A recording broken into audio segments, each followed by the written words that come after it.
Kernel Sophia Qureshi குறித்து அவதூறு கருத்து தெரிவித்த மத்திய பிரதேசத்தைச் சேர்ந்த அமைச்சர் விஜய் ஷாவை கைது செய்ய உச்சநீதிமன்றம் இடைக்கால தடை விதித்திருக்கிறது.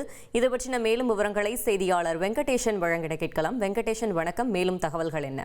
வணக்கம். ஆபரேஷன் சிந்தூர் தொடர்பாக கர்னல் சோபியா குரேஷி குறித்து அவதூறு கருத்து தெரிவித்த விவகாரத்தில் மத்திய பிரதேச அமைச்சர் விஜய் ஷாவின் மன்னிப்பை ஏற்க மறுத்த உச்சநீதிமன்றம் அவருக்கு எதிராக பதிவு செய்துள்ள வழக்கை விசாரிக்க நாளை காலை 10 மணிக்குள் சிறப்பு புலனாய்வு குழுவை அமைக்க மத்திய பிரதேச அரசுக்கு உத்தரவிட்டுள்ளது.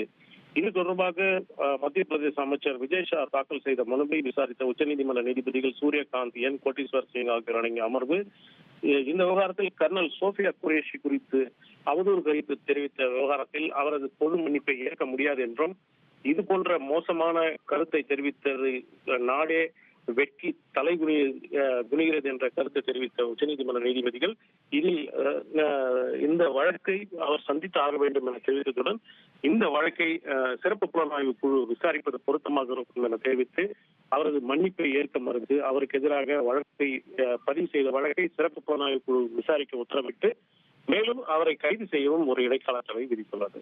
தகவல்களுக்கு நன்றி வெங்கடேசன். தந்தி டிவியை உங்கள் கேபிள் டிவி ஆபரேட்டரிடம் இலவசமாக கேட்டு பெறுங்கள். செய்திகளை உடனுக்குடன் தெரிந்து கொள்ள உடனே சப்ஸ்கிரைப் பண்ணுங்க.